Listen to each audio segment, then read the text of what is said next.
Well, we got a special edition of fantasy football today for you here. You know, we talk about running backs all the time. We might as well talk to running backs from time to time. So today, a Super Bowl champion running back joining us on FFT. Ladies and gentlemen, Dave Richard. Thank you for noticing and understanding my accomplishments in the National Football League. I take pleasure in holding the record for lowest yards per carry average in NFL history at negative 26.5.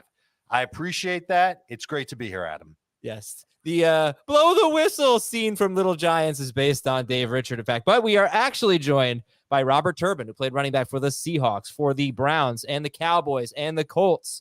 2013 Super Bowl champion with Seattle, and actually led the Colts in 2016 with 8 total touchdowns, playing with Frank Gore on those teams. He's played with some legends: Marshawn Lynch, Frank Gore, Andrew Luck, Russell Wilson, and many more. And it's his first time here on FFT. Robert Turbin, welcome to the show. Thanks for having me, fellas. That is quite the stat there, Dave. Minus 26. Yikes. Yeah.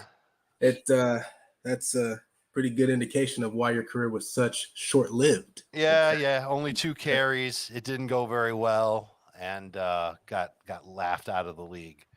Did make it in the pizza eating semifinal championship, though. So I got back home foreign. And I'm a Wheel of Fortune champion, I'm proud to say. Wheel of Fortune champion. I heard you wanted to be the host. I wanted to be the host, but they went with someone that was a little less attractive.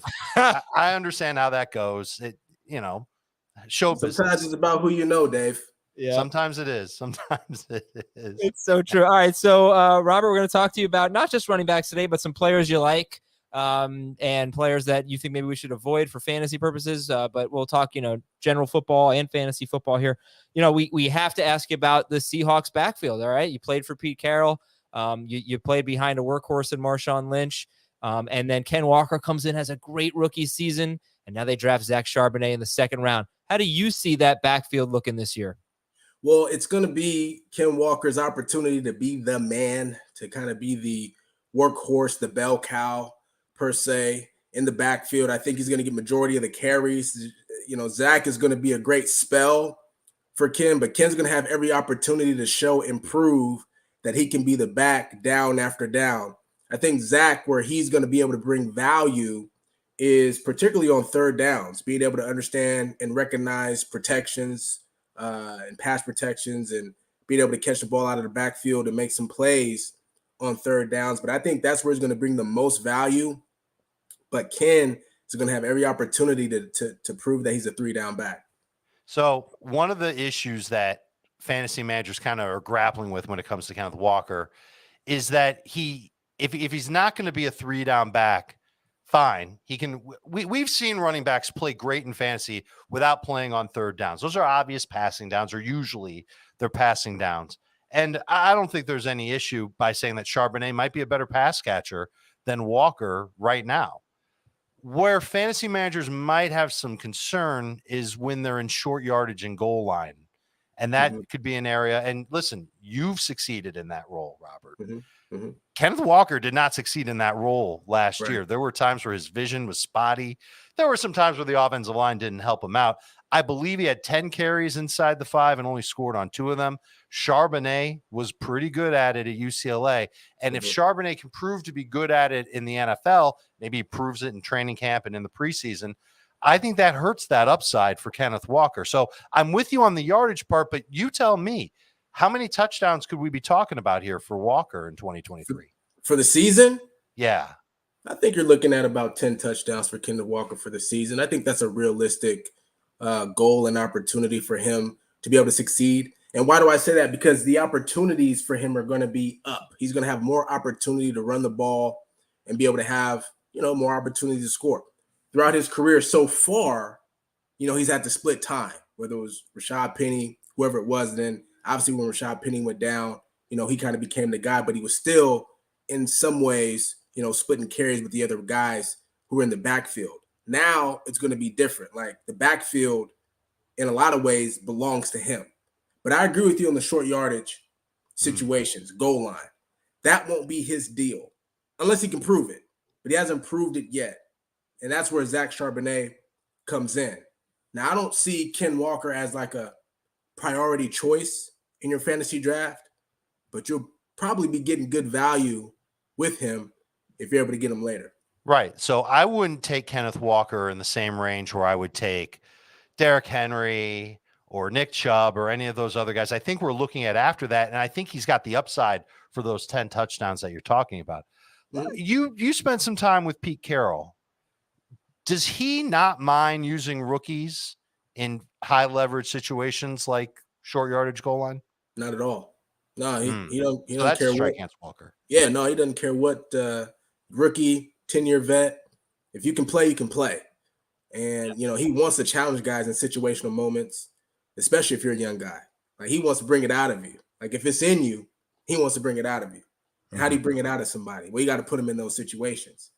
And so he doesn't care, where you were drafted, when you were drafted, and how many years you've been playing in the league. If he feels like there's an opportunity out there that you can take advantage of, he's going to give you that opportunity to do it. Let's keep in mind that Ken Walker, he's still a growing player, right? I mean, he's still like a young guy who still has things to learn, and he's still growing. This is going to be his first opportunity to be the full-time starter from day one. So, there's still some question marks per se on what we're going to get from him, but it's a hell of an opportunity to be in because you're going to get a lot of chances to go out there and succeed. And it helps that he's young, Adam, 22 years old. That's it. Yeah. Well, on the other side of that, let's talk about Derrick Henry here, who's 29 years old and is actually going to be 30 in January before the regular season even ends. I mean, at the very, very tail end. And we just don't see running backs have success at this age very often. But we also, Robert, we don't see running backs like Derrick Henry. So he is a bit of a conundrum. Based on his fantasy success, he should probably be a top 8 pick at the worst. He's more like the 24th pick, somewhere around there right now, based on early drafts. Do you worry about Derrick Henry's age? Because I think that's probably maybe one of the only things that fantasy managers are worried about. I'm only slightly concerned, not a lot. And I'm only slightly concerned because I don't necessarily believe in the direction that the Tennessee Titans are going in right now. And for fantasy owners, that could be detrimental to individual players. But in Derrick Henry's case, it's not like the Titans have put themselves in a position or they've positioned themselves to, have a guy on their roster that is going to be the replacement for Derrick Henry. Like a lot of times you see when guys are towards the end of their tenure, per se, with a team is because the backup he's getting a lot more reps than he used to. We don't really see that with the Tennessee Titans. And so because of that, I still think he's going to be a top performer in fantasy because he's going to get the ball. If he's going to get the ball, he's going to succeed because, he's Derrick Henry. He's proven it time and time again. And so, 29, he's getting older, but I still think he'll be as productive as he's ever been. This might be a difficult question for you because you weren't on this Seahawks team, but one of the guys I would compare Derrick Henry to would be Marshawn Lynch, who at age 28 was amazing, 1,300 yards, 13 touchdowns, and you were on that team with him. Then the next year you were not on Seattle, but that was his last great year, that 28, that year I just referenced. 2015, he turned 29, and he only played 7 games. He averaged 3.8 yards per carry. Then he would sit out a whole year and kind of revive his career a little bit later with Raiders, but never really get back to what he was. Can you compare the two? I mean, did Marshawn just break down at age 28 because he had, or 29 I guess, because he had so much work and long Super Bowl runs 2 straight years? Is that what happened with Marshawn? Well, he had the injury. The one year he only played 7 games, right? I believe it was like an oblique or something like that that kind of kept him out. And then he had already been debating retirement for a couple years, even prior to those 28 years old, 29-year-old seasons. And I think, for me, in my experience, any athlete that is debating retirement is sort of losing an edge a little bit. Like the hunger is sort of dissipating a little bit. You don't see that from Derrick Henry. You still see the workout videos, him running the hills and doing all these crazy stuff, all right, with him preparing for the season. But here's one way that I'll compare the two backs. And I'll even use like a guy like Maurice Jones-Drew in this scenario as well. When these guys came into the league, Marshawn, he shared time early in his career with, I believe, Fred Jackson when he was in Buffalo. It was like a 1-2 punch kind of thing. Maurice Jones-Drew, same thing with Fred Taylor. And, Derrick Henry really didn't even play much his rookie year, but even when he did first start playing, he was sharing time. My point is these guys didn't become the bell cow guys until like years 3 or 4 of their career.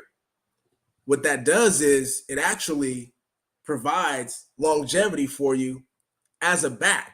So when you are the guy carrying the ball 250, 300 plus times a year, you actually aren't breaking down as much as you would see like a Zeke Elliott who had to do all that stuff early. Jonathan Taylor, who had to do all of it early.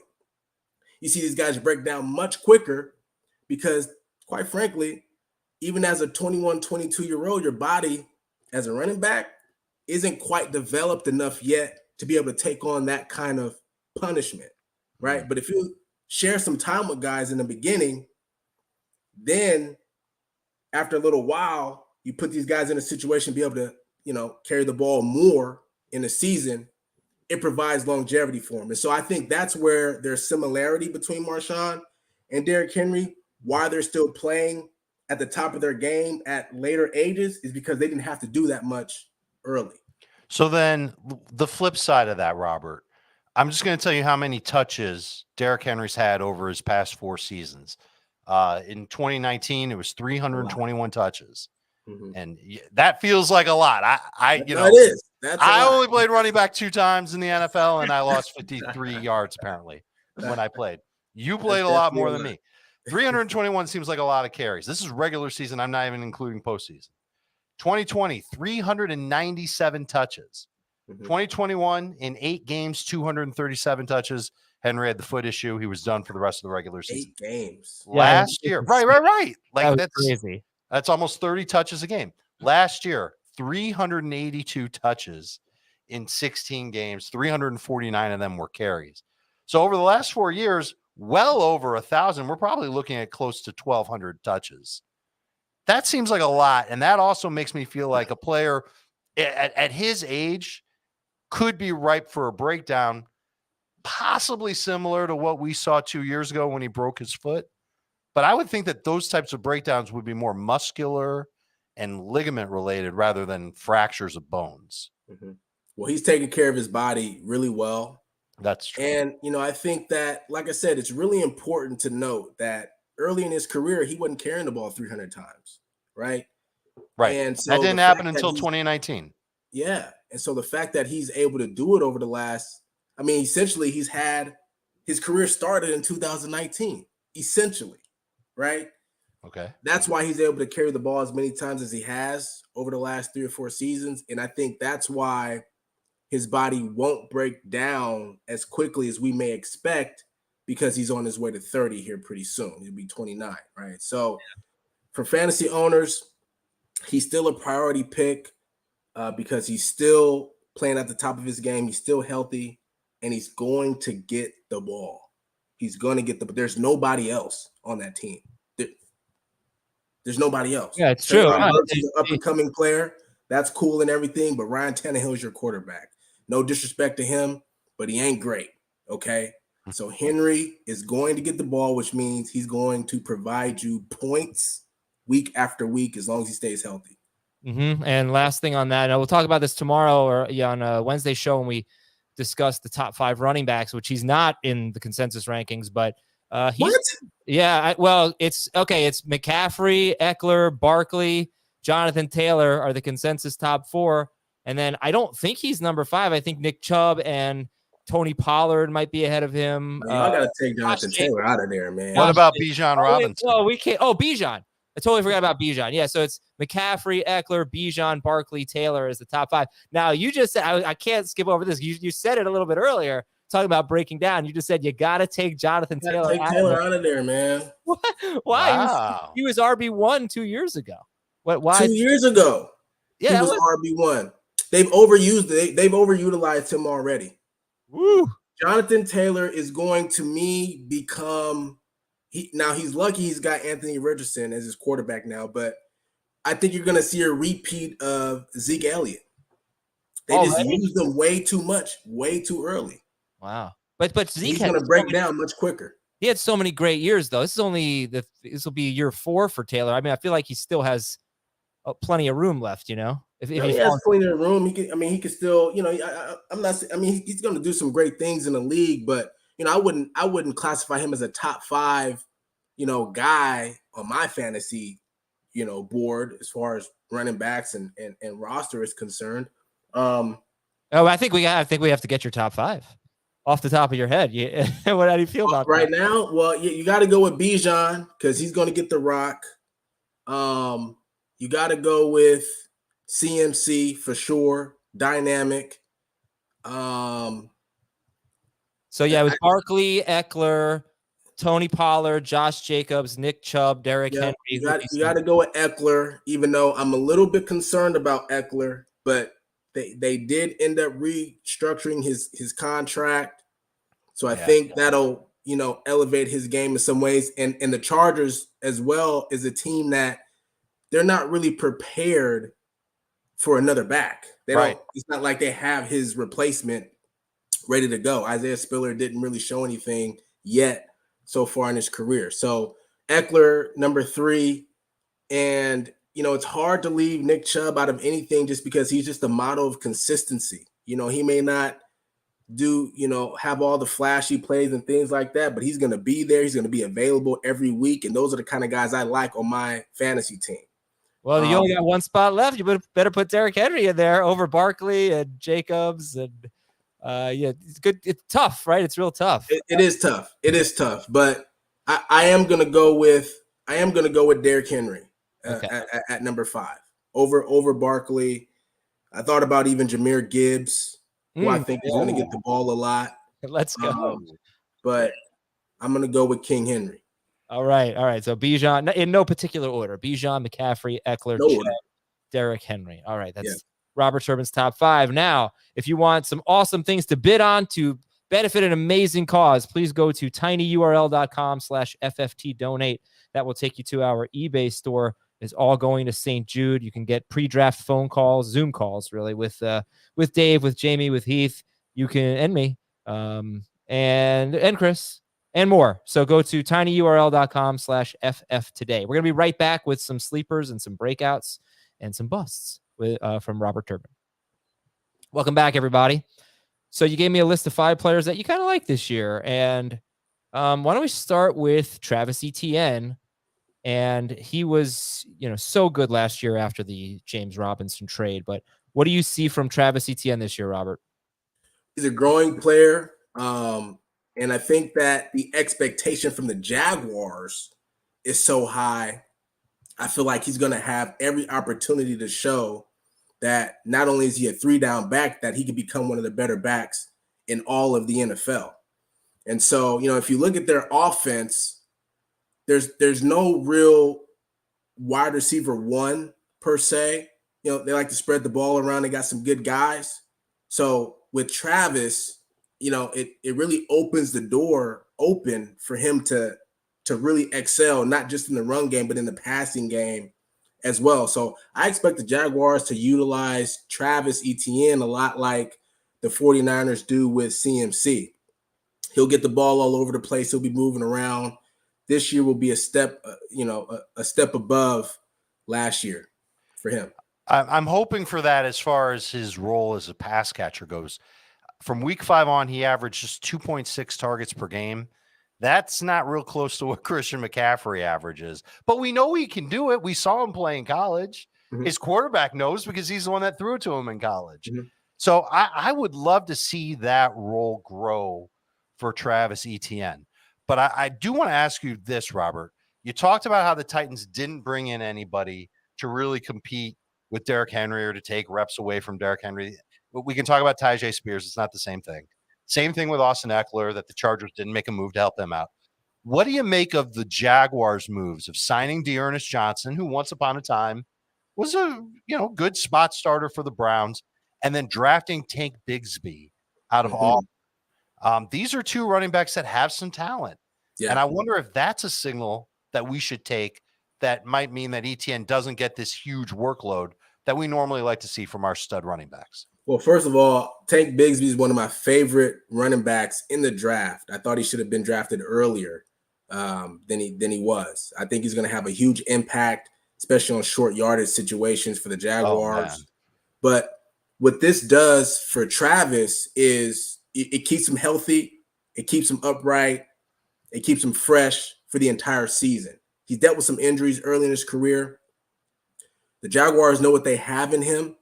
Like for Dearness Johnson, you know, he's played some games. Like he's shown what he can do. He's going to come in as a spell guy, right? Tank is going to come in, and I think he's going to be more of a short yardage guy.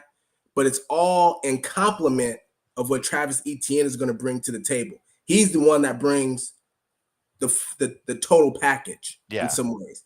These other guys bring some of this and some of that.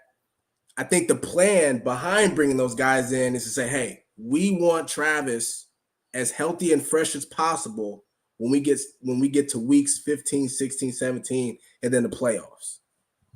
Okay. Makes perfect sense. Hey, just a quick stat on Bigsby. This is for, I know Robert already knows this, but this is for everybody listening. On plays of 1 yard to go, last year, Bigsby converted 10 of 12 carries. In 2021, he converted 14 of 18 carries. That's not necessarily a goal line carry. It could be 3rd and 1, 2nd and 1. Mm-hmm. You get the idea. Inside the 5 last year, he had 5 carries. He scored on all 5 of them. 2021, 10 carries inside the 5. He scored on 6 of them. So that role is something that he's proven to be good at in college.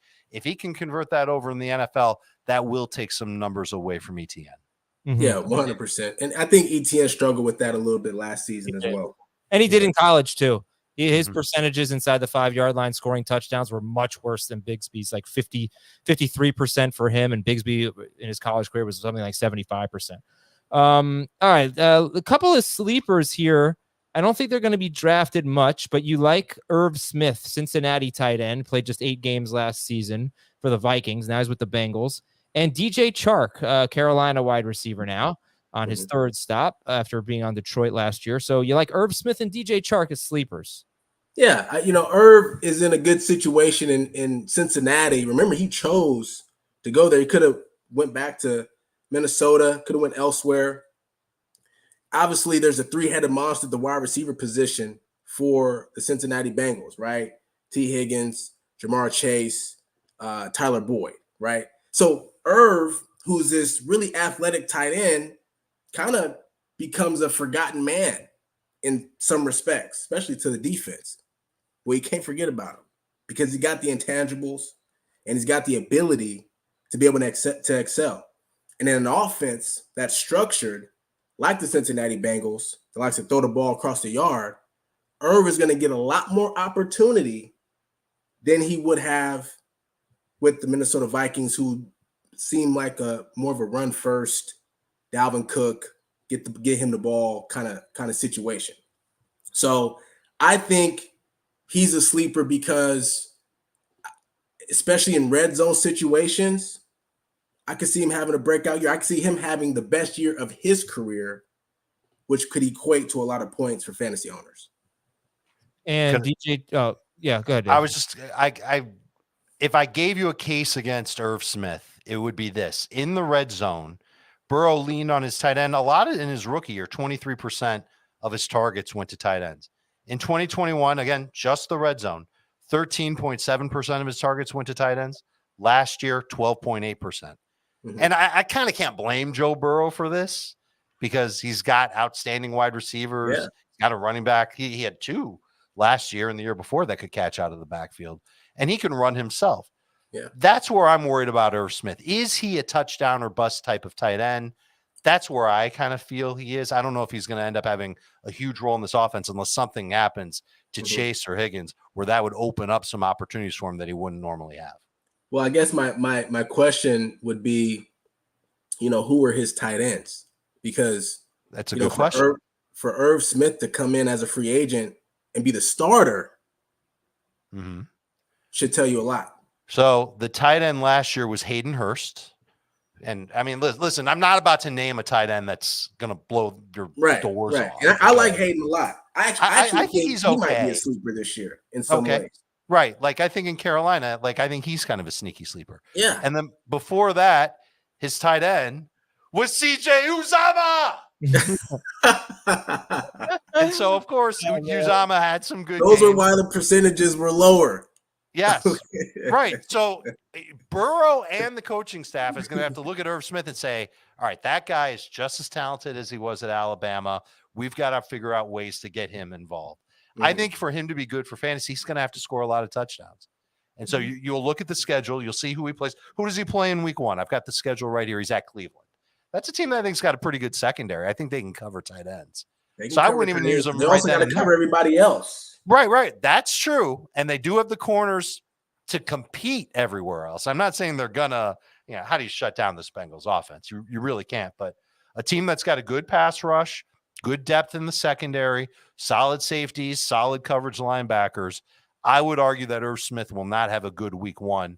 And by that mere fact alone, doesn't make me want to draft him in my fantasy leagues, Robert. But there's going to be matchups coming on down the line where we're going to say, oh, this defense is terrible against tight ends.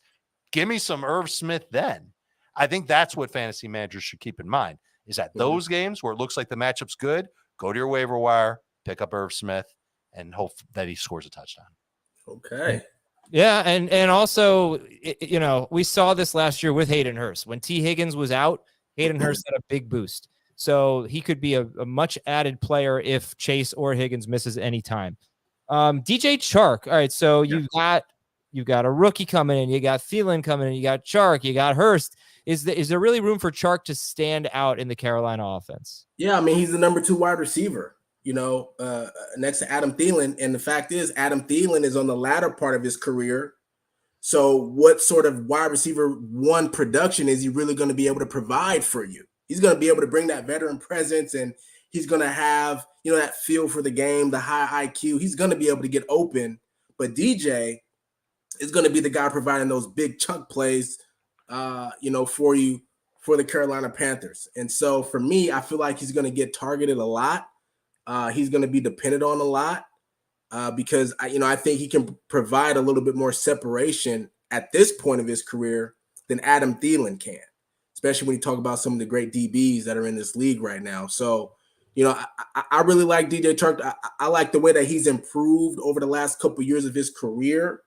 And so that's why, to me, just looking at his trajectory, he's a sleeper pick for me if I'm a fantasy manager drafting wide receivers. Now, this is one that I totally agree with. I love the idea of getting Chark on my best ball teams with a late pick, and in my redraft leagues, maybe with one of my last picks. He showed enough in his last 6 games with Detroit. 3 of them he had over 14 PPR points. He's got speed. And the one thing that I will give Carolina is that they've got a quarterback in Bryce Young who I think is ready to throw it and be good. And Robert, I don't know if you've got an opinion on Bryce Young, but if you watched him play, you know that he dazzled at Alabama. And I think he's an accurate thrower. I think he can end up being, I think his learning curve won't be so steep compared to Anthony Richardson, other quarterbacks, certainly the quarterbacks in the 2022 draft. And that gives me some hope that DJ Chark could end up being a spot starter for fantasy managers this year. Well, he's got a hell of a foundation around him, from the coaching staff all the way to the veteran That's a very good call. Yes, it is. They signed. And so I compare that to CJ Stroud, who's got a first-time offensive coordinator and a defensive head coach, and offensive line that was like 23rd or 24th in the league last year. So he's gonna, his struggles are probably going to be a little bit, more highlighted than Bryce's. He doesn't have the foundation that Bryce has. So for Bryce, I think he's in a great situation, and I think he'll excel. And just to put it out there, this is what he's talking. This is what Robert's talking about. Frank Reich, head coach of the Carolina Panthers, former NFL quarterback. Quarterbacks coach, Josh McCown, former NFL quarterback. He played for like a dozen teams in the league. He knows what he's doing. Offensive coordinator is Thomas Brown. He managed the running backs in LA, but he knows that Rams offense back to front. So he's got an idea. And Jim Caldwell is the senior assistant in Carolina. That dude's been around some amazing quarterbacks in his time. Absolutely think that is a great point for Bryce Young, that he's got such a good support system around him. Yeah, 100%.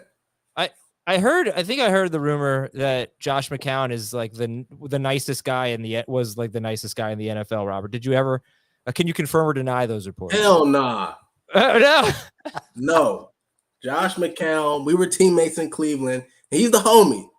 Don't get me wrong. I love me some Josh McCown, but he gonna tell you that he's gonna let you know he Josh McCown too. You know what I'm saying? Okay. On the low. He's undercover with it. He's undercover with it. Did he let you know? He don't slick his hair to the side for no reason. Okay. Okay. You know what I mean? Robert, did he let you know on the basketball court? Because I've seen that guy play basketball, and he's on that would have never happened. See, if I would have had an opportunity to see him on the basketball court, that would have never happened. He would have been humbled real quick. Oh, I don't know, man. Humbled real quick. I have seen McCown play basketball, and he is outstanding. I have not seen you play basketball, but I would sign up to see it. Well, we should make that happen in the offseason. I agree.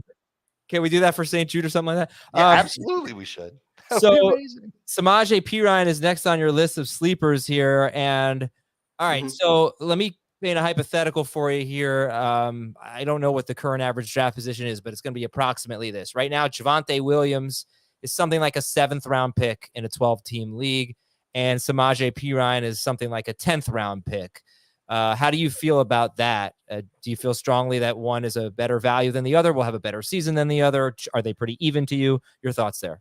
I just think that, Samaje, and this is no, discredit to Javonte Williams, but I would draft Samaje Perine before Javonte Williams. Even though he's not the starter, we understand Javonte Williams, he's going to be the starter, but he is coming off of an injury.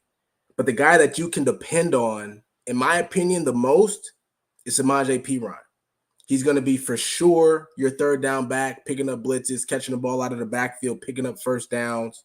He's going to be able to score. He's going to get the rock as far as carries are concerned. He really showed a lot.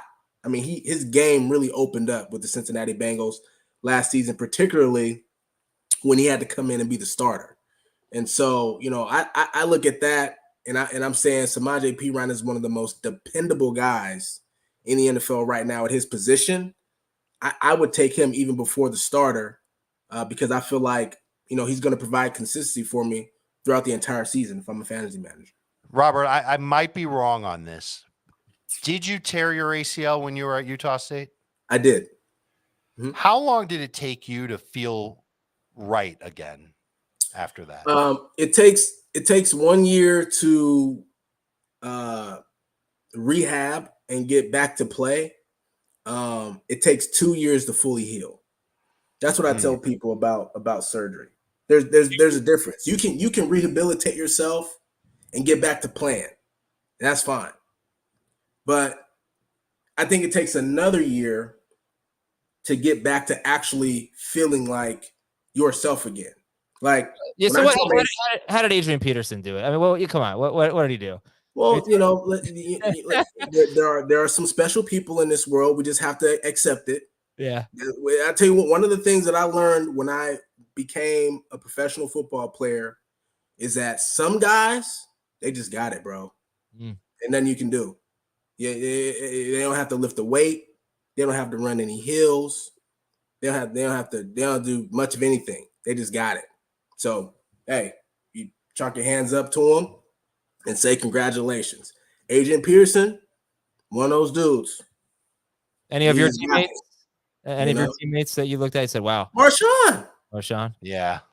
Marshawn just got it, bro. I mean, he just, that doesn't mean these guys don't work hard, but there's a space in there where it's just like they don't got to do as much as you do, to perform at a high level.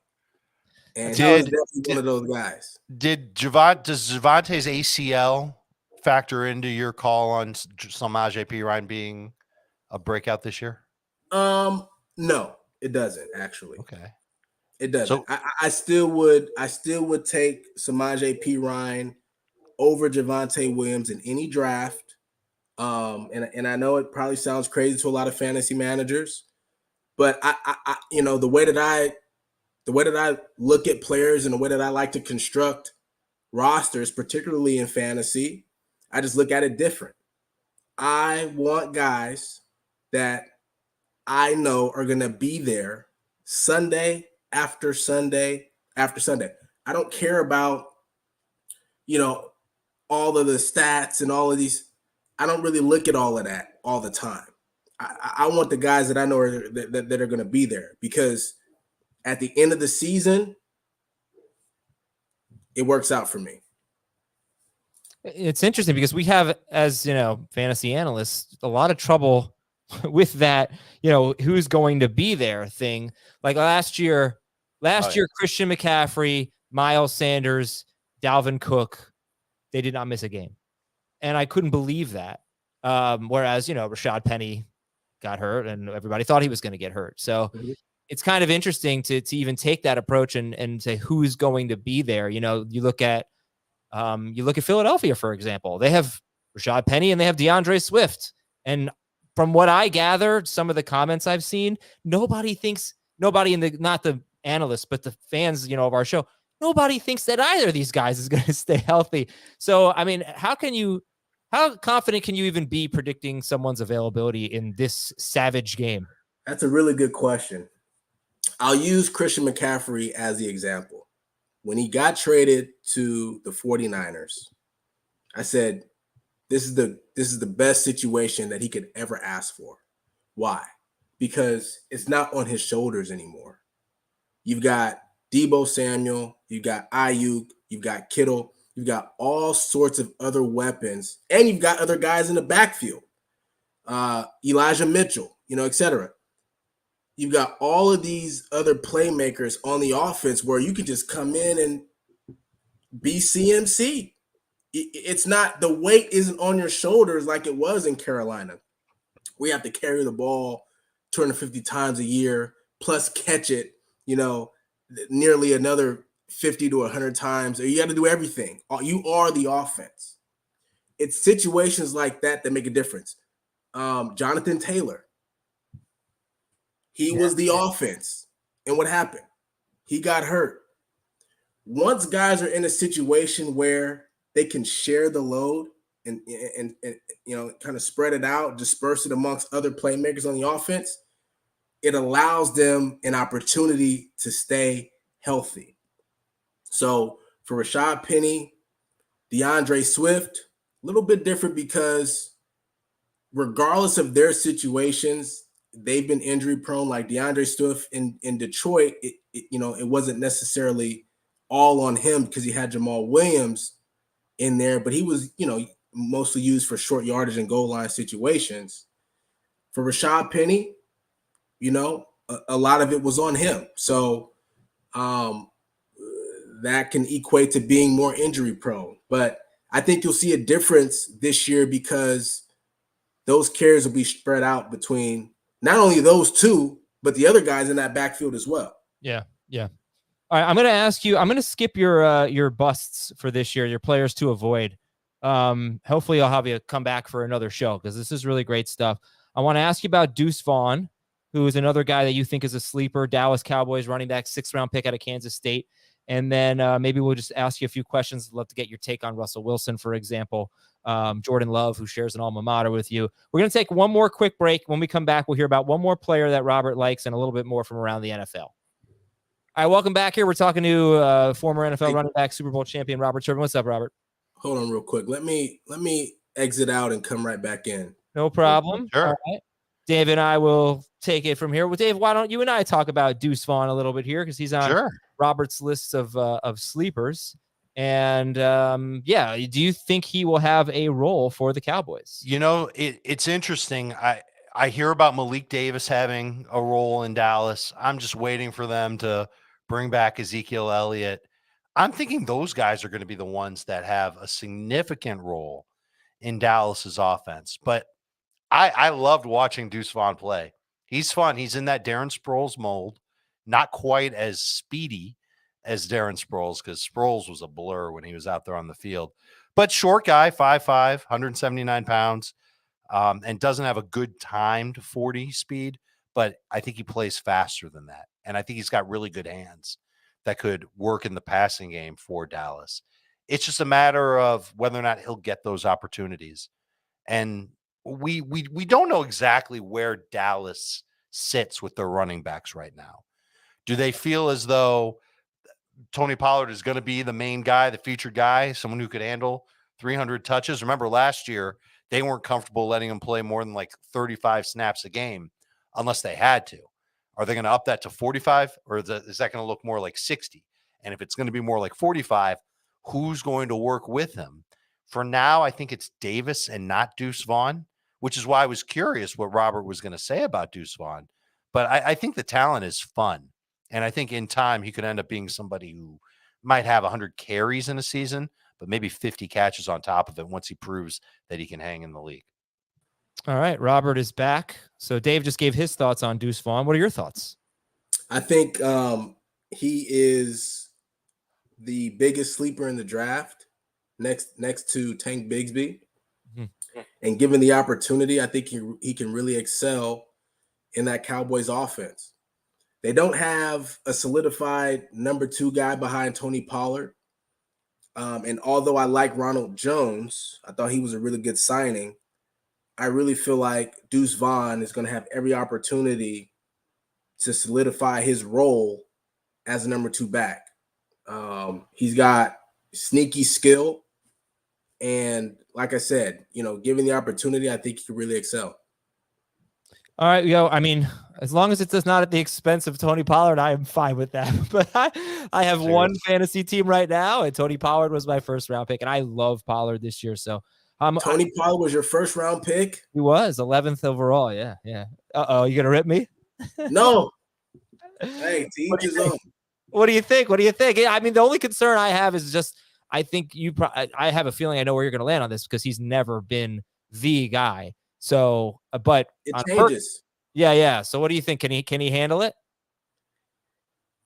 The problem that I have with the Cowboys right now is there's no solidified number 2 guy, and when you're in a position where you're putting it all on one guy's shoulders, I mean, it's not like Tony Pollard is, 5'10", 225, and you don't have to be big to be a successful back, but it certainly helps, especially when you want to talk about longevity. If you're going to be this guy carrying the ball 250 plus times in a year, if that's how the Cowboys are going to want to utilize Tony Pollard, I would not take him first round in your fantasy draft. He won't last. All right. Well, I got my Josh McCown swag. I'm gonna part my hair a little bit here. I'm gonna play up my flag. It is. You can't do that with your hair. With my hair, no, I definitely can't. I don't know where it's going most days. All right, I had a few random questions I wanted to ask you. You played with some terrific quarterbacks. One of them being Andrew Luck. What was your reaction to his sudden retirement? I was shocked, like most people, just more so because of the timing. I wasn't shocked that he wanted to walk away from the game. I have to be honest, at practice over that last year or so, didn't really look like he was having much fun, and didn't really feel like he was as into it as he was in 2016 when I first got there. And so, you kind of felt like maybe there was something going on in his personal life. Who knows? But it turned out to be so that, whatever was going on in his personal life, it was enough for him to want to walk away from the game. So I was shocked, but not necessarily surprised because, I'll have to admit, you can ask any of our teammates. I'd say, over that last year leading up to the time he retired, he wasn't having much fun out there. Do you think Russell Wilson is washed up? Hell no. Ask 100 football fans. I bet over 80 of them would say yes. I still want to have a lot of faith in him. He's a fantasy sleeper. What do you think, Robert? Russell Wilson's, he damn near going to be the comeback player of the year this year. Let's go.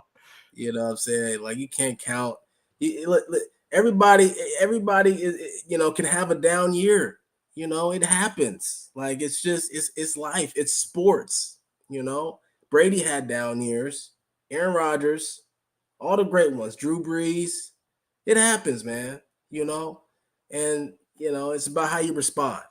And so, I look at Russell Wilson. He's always been a guy who responds to adversity, and he's in a situation that he wants to be in. And so, I expect some big things from him this season. My last question, then, Dave, I'll throw it over to you, is you played at Utah State. Jordan Love played there. Any insight on Jordan Love? Jordan Love, oh, man, he's ready to be the starter. He's about to take it over there in Green Bay. There's going to be some, obviously some hurdles to get over, but Green Bay, they got a good guy, good character, high character, great leader, wants to learn, not selfish. So I think he's going to have a good career. I think Green Bay Packers fans and the organization have to practice a little patience. But if you give him time and let him make some mistakes, let him bump his head a couple times, you'll get a great quarterback. Do you remember the differences between his 2018 and 2019, Robert? Yeah. You talking about Jordan Love? Yeah. All his weapons left. Yep. That was the big difference. Yep. O-line too, right? O-line too. He wasn't throwing the ball to the same weapons. He wasn't handing it off to the same guys. And I think he lost 3 or 4 of his starters from 2018 to 2019. So, and he was running a new offense. That's another big part of it too. And so, a lot of people look at that like, oh, he didn't have as good of a year in 2019 as he did in 2018. Well, everything changed for him in 1 year, and he still played well enough to be a first-round pick. So imagine with some stability what he can do. And so he's been with this coaching staff in Green Bay for a few years now. And it should be an offense that caters to him and his strengths. And he knows the receivers, most of them anyway, that have been there for a couple of years. And the offensive line's not too bad. I think you could make the case that Jordan Love could have a breakout year. This situation reminds me of Geno Smith last year. Had been with the organization for 3 or 4 seasons. He was backing up Russell Wilson. Jordan Love was backing up Aaron Rodgers. And then, boom, Geno Smith got his opportunity to start. And everybody, and he excelled. And everybody was surprised, But I think for Jordan Love, it's the same. He backed up Aaron Rodgers. He had the same coaching staff. He's been in the same system, on the bench for 2 or 3 seasons. And he's going to have his turn now to excel. So I think he's in a great situation. I think he'll have a good year. All right, you and Josh McCown play up to 21 with 3-pointers and 2-pointers. What's the score? I win 21-16. All right, that's respectable. That's a good game. I'd watch that game. I give him some points. You know what I mean? 21-16. I hope you had as much fun as we did, because this was terrific. Thank you. Of course I did, man. Thanks for having me. Awesome. That's Robert Turbin. That's Dave Richard. I'm Adam Azer. Thanks a lot for watching, listening, everybody. We'll talk to you next time on Fantasy Football Today.